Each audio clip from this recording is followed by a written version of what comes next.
ito pa ang eksklusibong nabasa ko sa nabasa ko sa Twitter at shinare ng maraming netizen. Itong ano ba, itong pasabog ni tawag dito sa libro ni Attorney Vic Rodriguez, yung The Kingmaker. Hala, grabe pala mga kapipig. Base sa libro na The Kingmaker, may mga pasabog si Attorney Vic Rodriguez na itong si Lisa Marcos ang kung saan siya yung gumagalaw sa Malacanang. Siya yung kinokontrol niya si Pangulong Bongbong Marcos. Naku, grabe. Ito Try natin ha.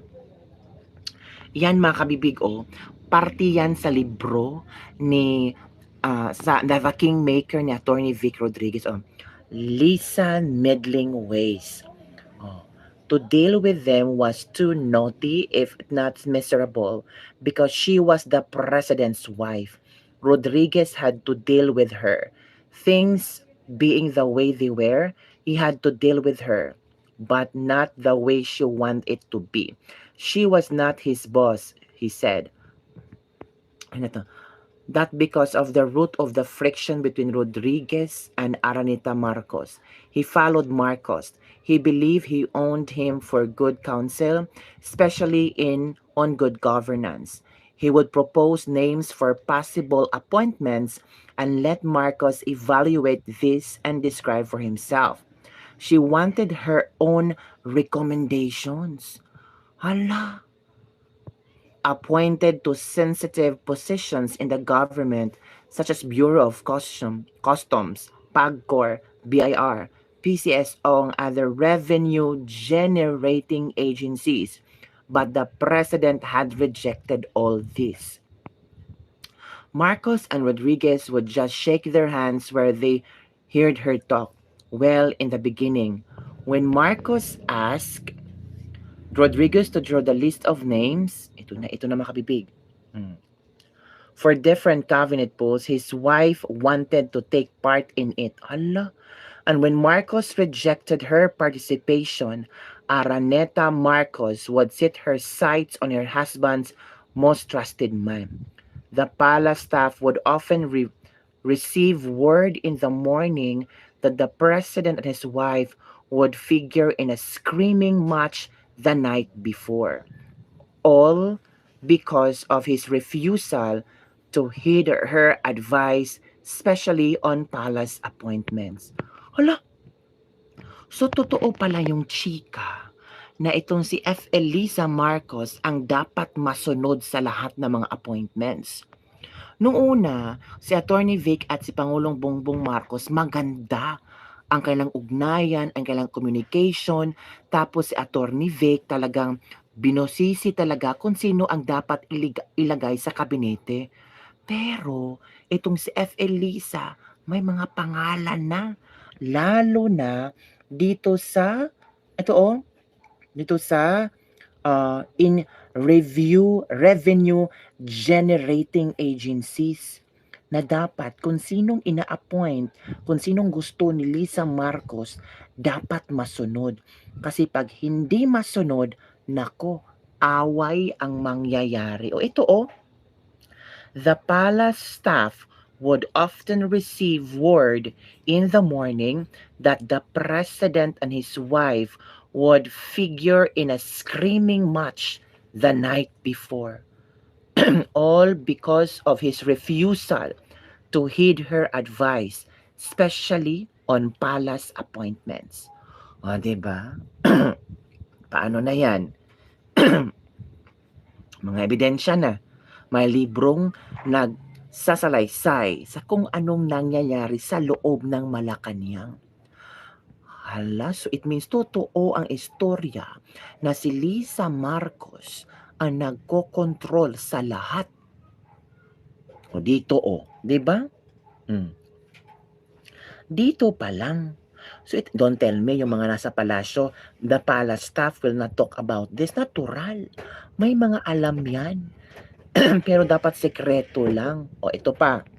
Ito pa ha. Lisa palace meeting. Hala, sosyal. Walang posisyon si Lisa pero siya ang nagpapamiting. When Marcos fell ill due to COVID-19, Araneta Marcos went to the palace one morning by the second week of July and called for a meeting of the members of the campaign's executive committee or EXICOM, which included the little president. Its other members were all ranking government officials, by them namely Interior Secretary Binhor Abalos, Special Assistant to the President Anton Lagdameo, PMS Secretary Zenaida Angpin, Presidential Communication Advisor Ray Briones, and PMS Undersecretary Hani Rose Mercado. Ito pa. Other than holding the ceremonial title, a First Lady has no official function in the government. Bakit siya ang nag-hold ng meeting? Bakit siya ang nagpapatawag ng meeting? Standing while presiding over the meeting, her arms skimbo, she went ballistic, raising her tirade against Rodriguez, asking why she was left out on matters involving the appointments of her own choices to key government posts. Hala, grabe. Nag-wild daw si Madam ni Rodriguez. Inaway si Rodriguez. Nag-wild si Madam kasi bakit daw hindi na-appoint yung mga gusto niyang ipasok sa revenue generating agencies sa ating bansa. Hala. How do you solve a problem like Lisa?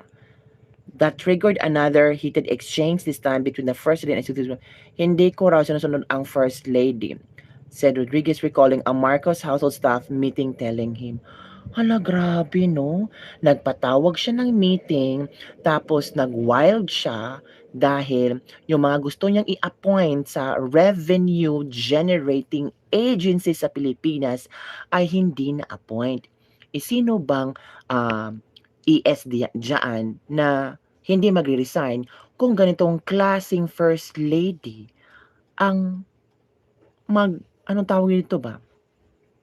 Magpa-feeling presidente. Nako, grabe. This is a revelation from Vic Rodriguez. Nako, may ebidensya dyan mga kabibig ha.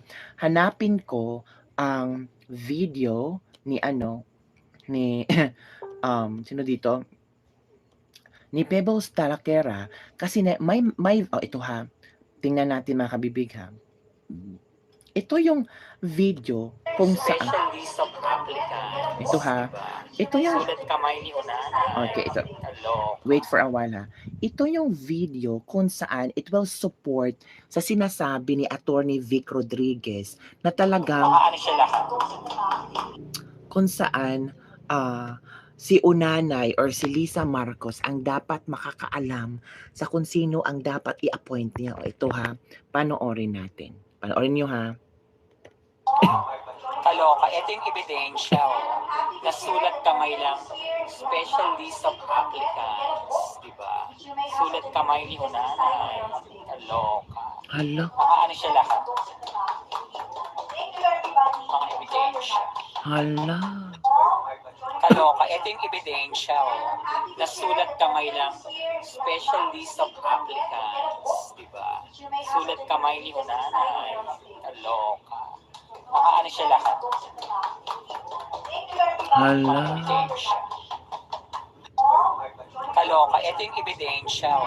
O iyan o. Special list of applicants. Tapos, diyan nakasulat yung sulat ni Lisa Marcos kung approve ba ito or hindi. So, totoo yung sinabi ni Vic Rodriguez sa libro na nagpa-meeting si Lisa Marcos nung time na nagka-COVID si Pangulong Bongbong Marcos, tapos nag-wild si Lisa kasi yung mga gusto niyang i-appoint ay hindi nakapasok. Hala, mga kabibig, tingnan niyo. Nasulat kamay lang, special list of applicants, diba? So it means totoo. Kasi may mga ebidensya mga kabibig, di ba? Siya lahat. Mga ebidensya. Hala. nakakaloka. Ito yung ebidensya, oh. Nasulat kamay lang.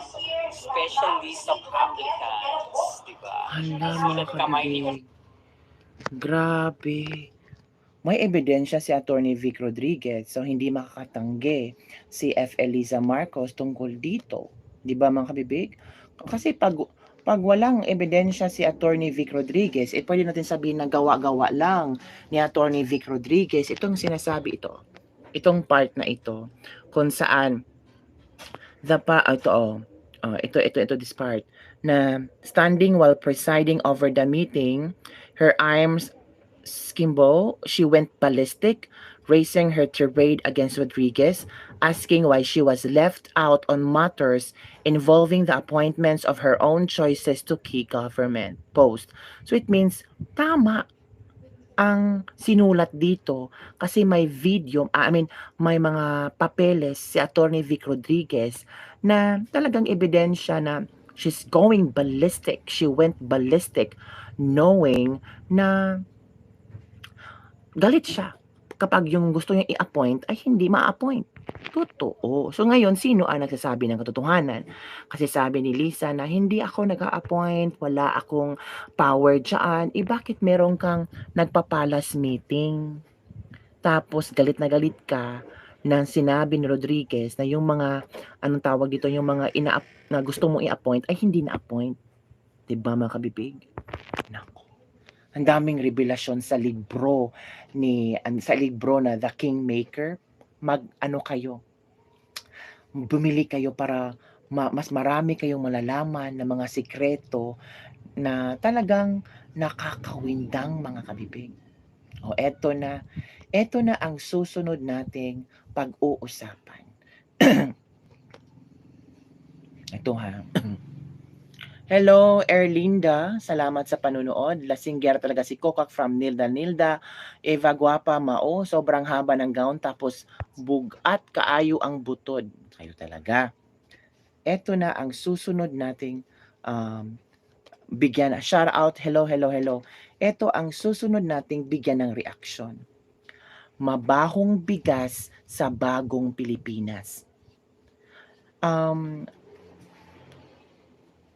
Saan makabili ng book na yan, sir? Sige, hanapin ko muna ha. Kung saan kayo pwedeng bumili ng librong ito. Kasi nakita ko lang ito ni Pebbles. And if you want to check out, okay. Book sale. Ito ba yun? Ito. I-share ko sa inyo ha. Ito.